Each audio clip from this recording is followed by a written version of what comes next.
The annual block party was supposed to be one of those neighborhood traditions where everyone comes together, grills some burgers, and pretends to care about each other's lawn maintenance choices. What I didn't expect was my own wife treating it like her personal comedy show, with me as the punchline. We'd been married for 8 years, and somewhere along the way, she developed this habit of cutting me down in public. Not the playful banter that couples do, but genuine attempts to embarrass me in front of other people. Today was different, though. Today she was performing. "Oh, you should see what he wore to our anniversary dinner last month," she announced to a group of neighbors gathered around the Hendersons' new patio set. "I told him to dress nice, and he shows up looking like he's going to coach Little League." The neighbors gave those awkward laughs people make when they're witnessing something uncomfortable but don't know how to escape. I was standing right there, holding 2 plates of potato salad, watching my wife treat our marriage like material for a roast. "Honey, that was a nice restaurant," I said calmly, setting the plates down. "I wore a button-down and slacks. Same outfit you complimented me on last week." She rolled her eyes dramatically. "See? He can't even take a joke.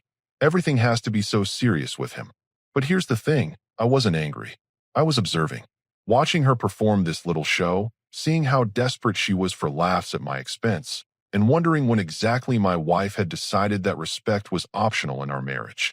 The afternoon continued like this. Every conversation became an opportunity for her to share some embarrassing story or make some cutting remark. When our neighbor asked about my promotion at work, she jumped in with, "Oh, he loves telling people about that. It's basically a fancy title for the same job, but don't tell him I said that." When someone complimented the lawn, she said, "I had to practically force him to mow it. He'd rather spend his weekends watching sports and eating chips." Each comment got a little sharper, a little more personal. She was feeding off the attention, the nervous laughter, the way people looked at me with that mixture of pity and secondhand embarrassment. I kept my mouth shut and my expression neutral. Years of dealing with difficult clients had taught me the value of staying calm when someone's trying to provoke a reaction. The more composed I remained, the more desperate her performance became. "You're being awfully quiet," she said, sidling up to me near the beverage table. "What's wrong? Can't handle a little teasing." "I'm just listening," I replied, "learning a lot about what you really think of your husband." She laughed, but it sounded forced now. "You're being dramatic. Everyone knows we're just joking around." But we both knew that wasn't true. This wasn't joking around. This was public humiliation, and she was enjoying every minute of it. The neighbors were starting to look uncomfortable, some of them making excuses to move to other conversations. That's when I noticed her, our neighbor from 2 houses down, the one who always smiled and waved when she was out walking her dog. She was watching the whole thing unfold with an expression I couldn't quite read. Not pity, not embarrassment, but something else. Something like recognition. My wife was oblivious, still riding high on her performance. She grabbed my arm possessively and announced to no one in particular, "I better go get us some drinks before he starts complaining about being thirsty too." As she walked away toward the coolers, I felt a presence beside me. The neighbor, the one with the dog, had moved closer. "You handle that really well," she said quietly. "Most guys would have lost it by now." I looked at her properly for the first time. She was attractive, sure, but that wasn't what struck me. It was the way she was looking at me, like she saw something my own wife had apparently forgotten existed. "She's just having fun," I said, though the words felt hollow. "Is she?" The neighbor's tone was gentle but direct. Because from where I'm standing, that didn't look like fun for anyone except her. Before I could respond, my wife was heading back, carrying 2 red plastic cups and wearing that satisfied expression she got when she felt like she'd successfully entertained a crowd.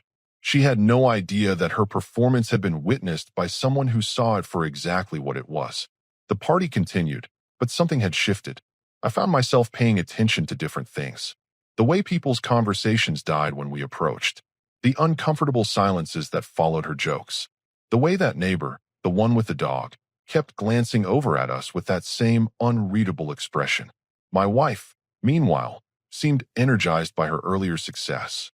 She was already planning her next performance, I could tell, looking around for the next opportunity to turn our marriage into entertainment for the neighbors. What she didn't realize was that her audience was getting tired of the show.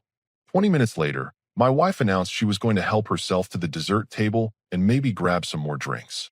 "Try not to bore anyone while I'm gone," she said with that same forced laugh. Patting my shoulder like I was a child, she was leaving with a babysitter.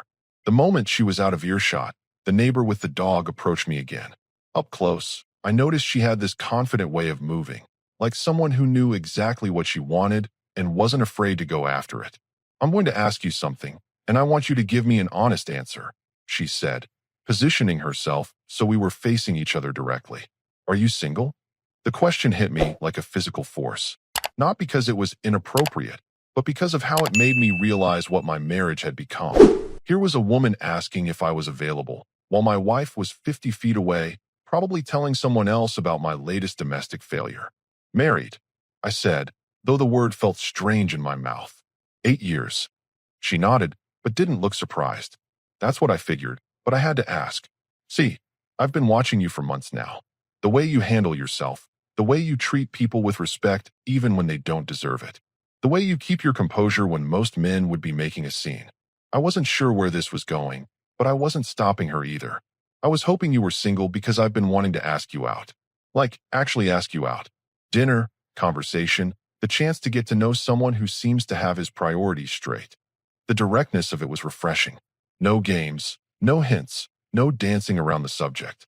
Just honest interest from someone who saw something in me that my own wife seemed determined to destroy. That's a hell of a compliment, I said. But like I said, I'm married. I know you are, and I can see how well that's working out for you. Before I could respond, she continued, Look, I'm not trying to break up anyone's marriage, but I am trying to understand how a woman can have a man like you and spend her time making him look small in front of the neighbors. It was a fair question, one I'd been asking myself for the better part of 2 years. She wasn't always like this, I said, though even as I said it, I wondered if that was true or if I'd just been better at ignoring it back then. People don't usually change overnight, she replied. Sometimes we just start paying attention to things we used to overlook. That's when I saw my wife heading back, carrying a plate of brownies and scanning the crowd until her eyes landed on us. Even from a distance, I could see her expression change. The social smile disappeared, replaced by something sharper, more calculating. Incoming, I said quietly. The neighbor followed my gaze and smiled. Not a nervous smile or an apologetic one, but the kind of smile someone wears when they're perfectly comfortable with who they are and what they've just said. My wife approached with that forced casualness people use when they're trying to appear unbothered by something that's clearly bothering them. Well, she said, setting the plate down on the nearby table with more force than necessary. Making new friends? Just talking, I said. About what? The question was directed at me, but her eyes were locked on the neighbor. Actually, the neighbor said, stepping forward slightly. I was just telling your husband what an impressive man you married. The way he handles himself, his composure under pressure. You're a lucky woman. The compliment was delivered with perfect sincerity, but I could hear the subtext. It was a test, seeing how my wife would react to someone praising the man she'd spent the afternoon tearing down. My wife's smile became even more strained. Oh, he has his moments, I suppose. I imagine he has many moments, the neighbor replied smoothly. Must be nice to have someone so stable and respectful, right? My wife said, the word coming out clipped. Stable. That's definitely the word I'd use. The tension was palpable now. 3 people standing in a triangle, each one perfectly aware of what was really being discussed. My wife was realizing that her performance had been witnessed by someone who wasn't buying the act. The neighbor was making it clear that she saw value where my wife saw comedy material, and I was standing between them, understanding for the first time in years what it felt like to have someone see me as something other than a target. Well, my wife said, grabbing my arm with unnecessary force. I think we should probably mingle. Lots of neighbors to catch up with. Of course, the neighbor said. It was nice talking with both of you. Really enlightening. As my wife pulled me away, I caught the neighbor's eye one more time. She gave me a small nod, like she was saying I see you. Not the man your wife wants everyone to think you are, but the man you actually are. The rest of the party felt different after that. Every joke my wife made at my expense, every little dig disguised as playful banter, felt amplified. Because now I knew what it looked like from the outside. Now I had a reference point for what respect actually looked like. And my wife? She seemed to sense that something had shifted, though she couldn't quite put her finger on what. She kept glancing back toward where the neighbor had been, her performance becoming more aggressive, more desperate. What she didn't realize was that the audience she really needed to worry about was the one standing right next to her, the one who was finally paying attention. For the next hour, my wife's behavior escalated. Every conversation became an opportunity to reference our earlier interaction with the neighbor.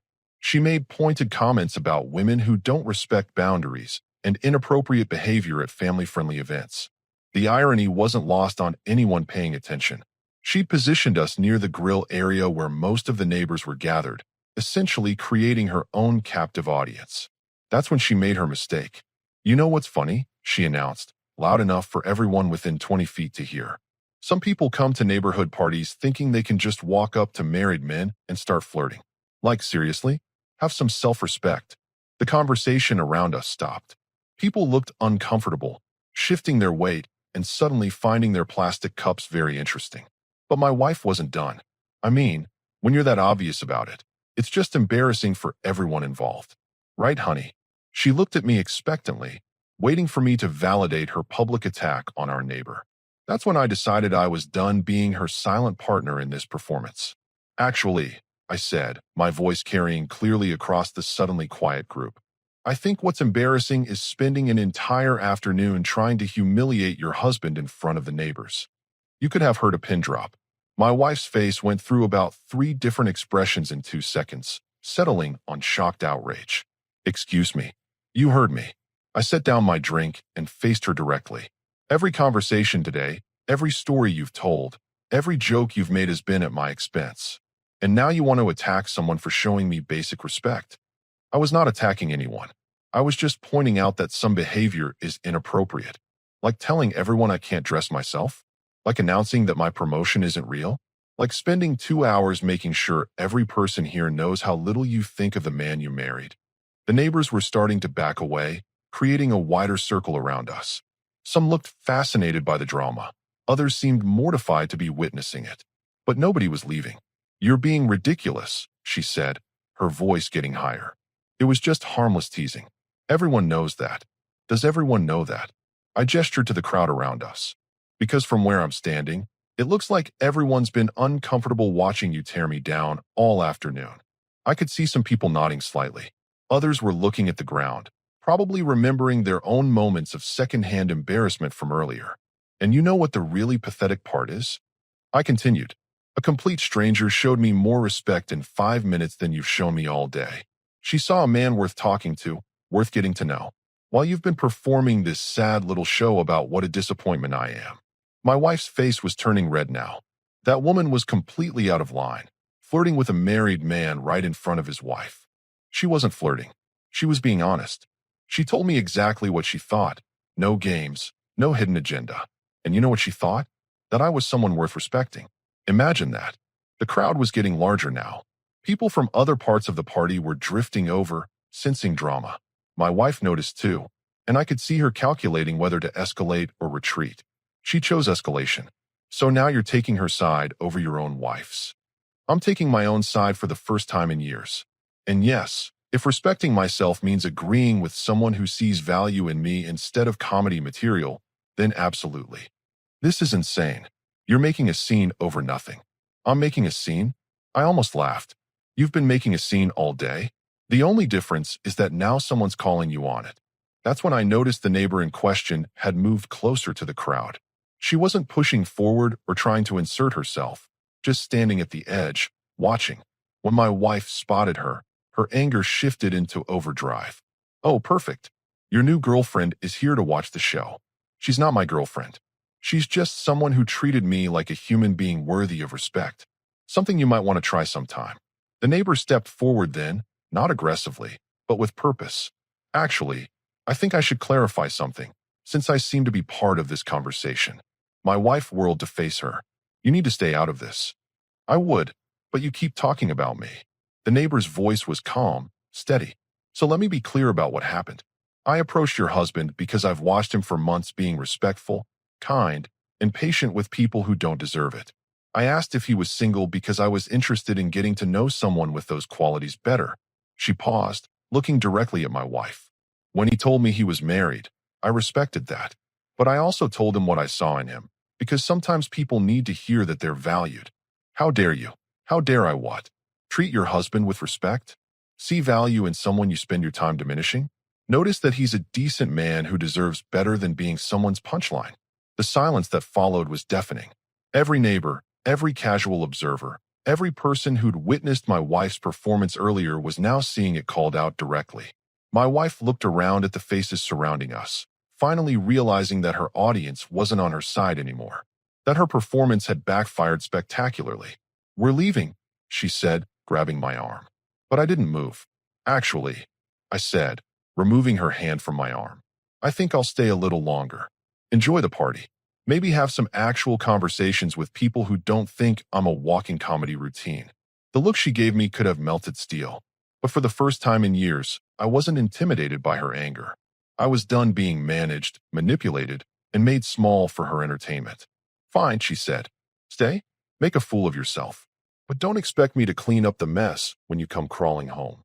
She stormed off toward the house, leaving me standing in a circle of neighbors who'd just witnessed 8 years of marriage implode in spectacular fashion. Some looked sympathetic, others seemed relieved that someone had finally said what they'd all been thinking. But the person whose opinion mattered most was standing right there, looking at me with something I hadn't seen in my wife's eyes for years. Respect. I stayed at the block party for another 2 hours. Not to prove a point, but because for the first time in years, I was actually enjoying myself. The neighbors who approached me afterward weren't offering pity or awkward consolation. They were treating me like an adult who'd finally stood up for himself. One of the guys from down the street clapped me on the shoulder and said, "About time, man. We've all been watching that for years, wondering when you were going to say something." Another neighbor, an older woman who'd hosted the party, pulled me aside and said, "That took courage. A lot of marriages don't survive when one person decides the other isn't worth respecting anymore." But it was the neighbor who'd started this whole thing who had the most impact on my evening. She didn't gush or make it dramatic. She just said, "You handled that exactly right. No anger, no insults, just truth." That's rare. When I finally decided to head home, I knew what I was walking into. My wife's car was in the driveway, and every light in the house was on. She was waiting for me, probably planning her counterattack. I found her in the kitchen, sitting at the island with a cup of coffee and that expression she wore when she was preparing for battle. The moment I walked in, she launched, "Are you satisfied?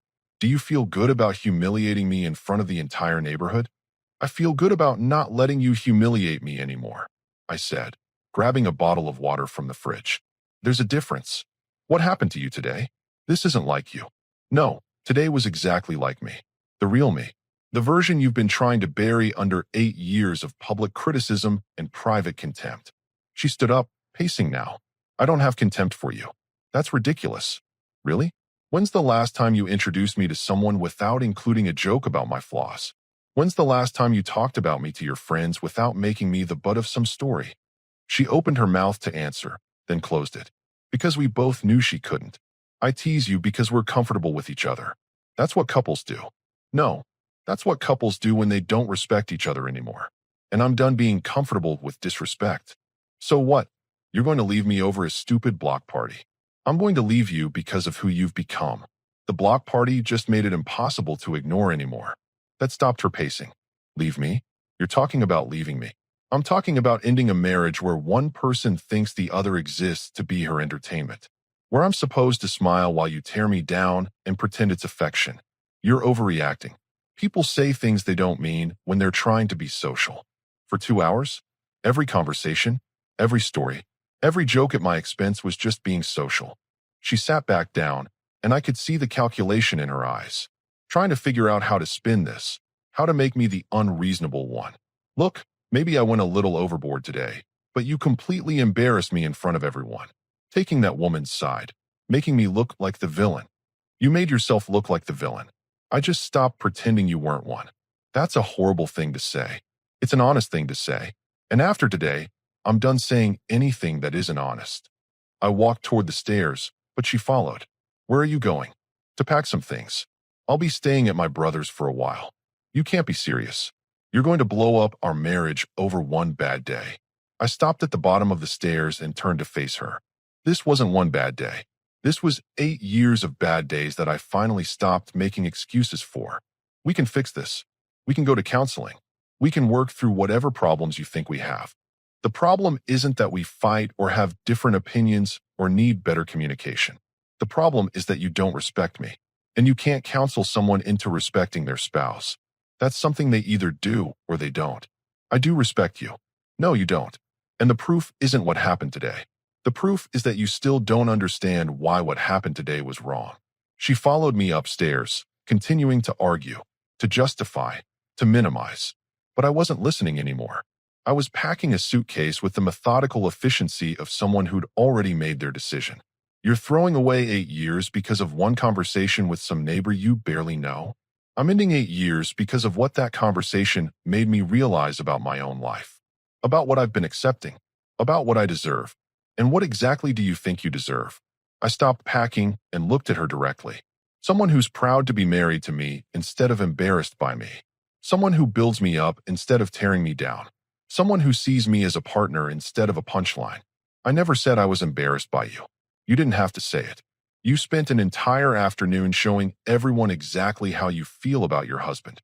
I closed the suitcase and headed for the door. She grabbed my arm, the same possessive grip she'd used at the party. Don't do this. Don't throw away our marriage because you're angry about one stupid party. I removed her hand gently but firmly.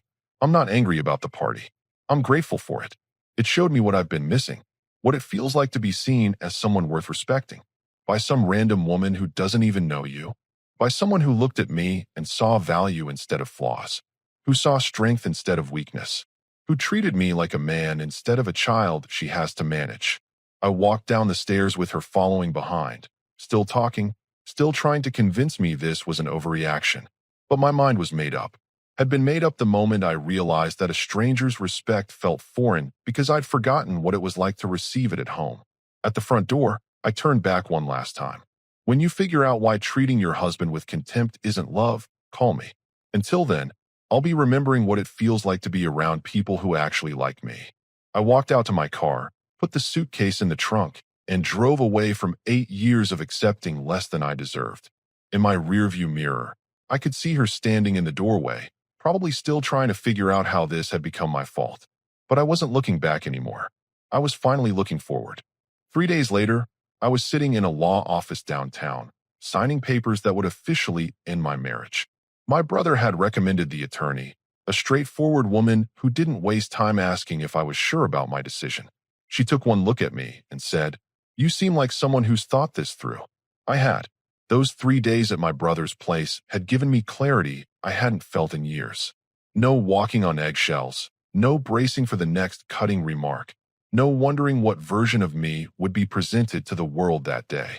Just peace.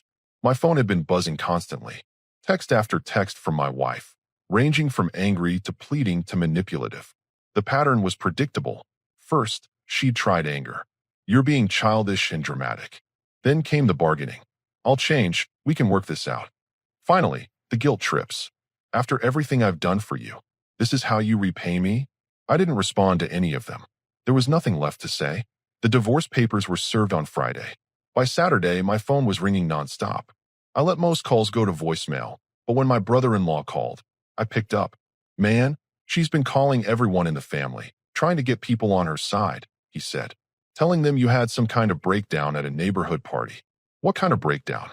According to her, you went crazy, started screaming at her in front of everyone, and stormed off with some other woman. I almost laughed. That's not even close to what happened. I figured, but she's got your mom worried sick. Might want to call her. I called my mother that afternoon. She was concerned, but not panicked, which told me she knew my wife well enough to take her version with a grain of salt.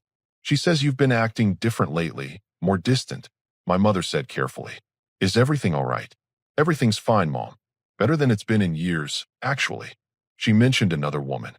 "There's no other woman. There's just me finally remembering that I deserve to be treated with respect by my own wife." My mother was quiet for a moment. "You know, your father and I always wondered about some of the things she'd say about you. At family gatherings, the little comments. We thought maybe it was just her sense of humor." "It wasn't humor, Mom." "No, I'm starting to realize that. The calls to family members backfired on my wife more than she probably expected. Turns out, people had been noticing her behavior for years, but hadn't felt it was their place to say anything. Now that I was taking action, they felt free to share their observations. My cousin called to tell me she'd been cringing at family dinners for the past 3 years. Every story she told about you made you sound like an incompetent child. We kept wondering why you never stood up for yourself. My uncle was more direct. About time you grew a backbone. That woman's been walking all over you since the wedding. But the most interesting development happened the following Tuesday. I was checking my mail at the house, picking up some documents I needed for the attorney, when the neighbor approached me. The one who'd started this whole chain of events. "How are you holding up?" she asked, genuinely concerned. "Better than expected," I said. "Thanks for asking. I heard she's been telling people you left her for me." "Yeah, I heard that too. Sorry you got dragged into this." She shrugged. "I'm not worried about neighborhood gossip. But I wanted you to know that several people have come up to me since the party, thanking me for saying what they'd all been thinking. Really, your wife's behavior wasn't just bothering you. It was making everyone uncomfortable. People were starting to avoid inviting you both to things because they didn't want to watch her tear you down. That hit harder than I expected. Not only had I been accepting disrespect, I'd been allowing it to affect my relationships with other people. The woman across the street told me she stopped having you over for barbecues because she couldn't stand listening to your wife belittle you in front of her kids. I felt a mix of embarrassment and validation.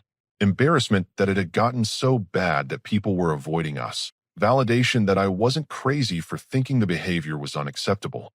"Anyway," she continued, "I just wanted you to know that you did the right thing. And if you ever want to have that conversation we started at the party, when things settle down, I'd still be interested." She walked away before I could respond, leaving me standing there with my mail and a strange sense of possibility I hadn't felt in years. That evening, my wife showed up at my brother's apartment. I watched through the window as she sat in her car for 20 minutes, probably rehearsing whatever speech she'd prepared. When she finally knocked, I almost didn't answer. "We need to talk," she said when I opened the door. "No, we don't. We need to get divorced. That's what lawyers are for. This is ridiculous. You're throwing away our entire life together because I hurt your feelings at a party. I'm ending a marriage where my feelings don't matter to my wife. Your feelings do matter to me. When? When have my feelings mattered to you? When you were making jokes about my appearance? When you were telling strangers I was incompetent? When you were treating our marriage like comedy material?" She tried a different approach. "Look, I know I can be critical sometimes, but it's only because I want you to be the best version of yourself." "The best version of myself according to who? You? Because the person I am right now, the one who won't tolerate being disrespected, this is the best version of myself I've been in years. You're different. Harder. This isn't who you used to be. You're right. I used to be someone who accepted being treated poorly because I thought that was what marriage required. Now I'm someone who knows better." I started to close the door, but she put her hand out to stop it. "What if I promise to change? What if I go to therapy, work on myself, learn to communicate better? Then you'll be a better person for your next relationship.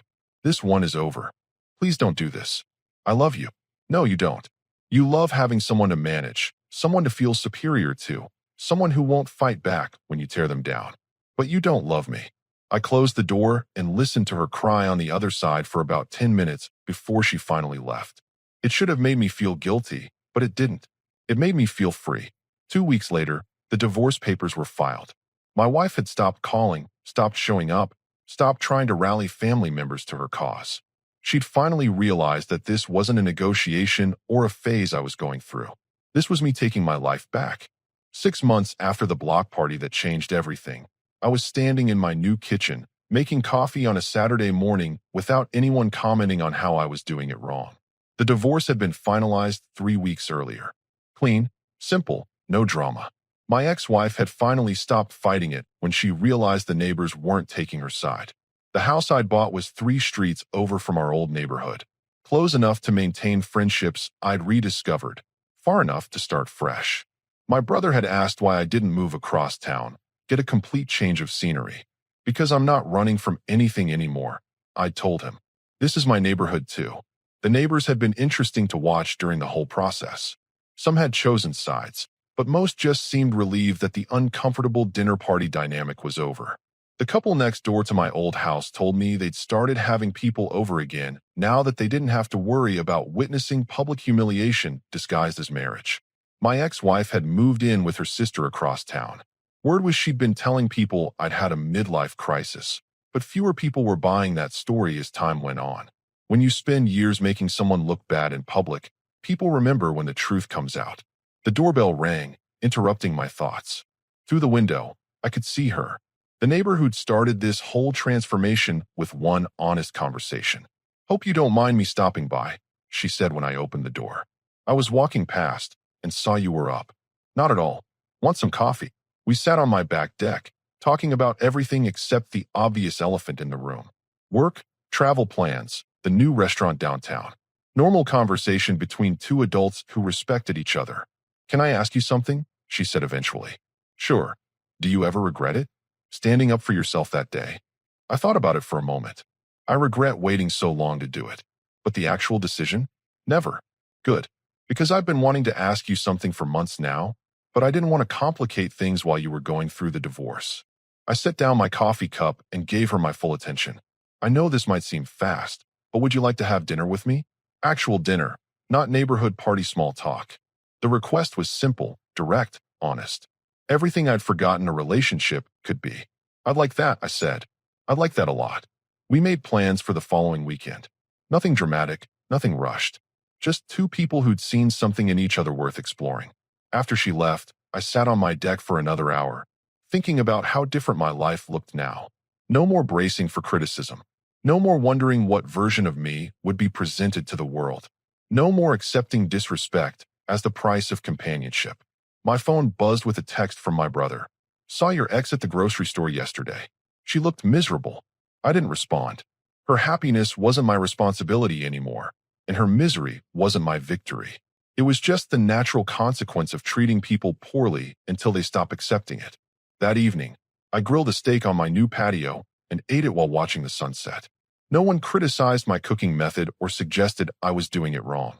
No one made jokes about my choice to eat alone or questioned whether I really needed that much food. Just peace. Just respect.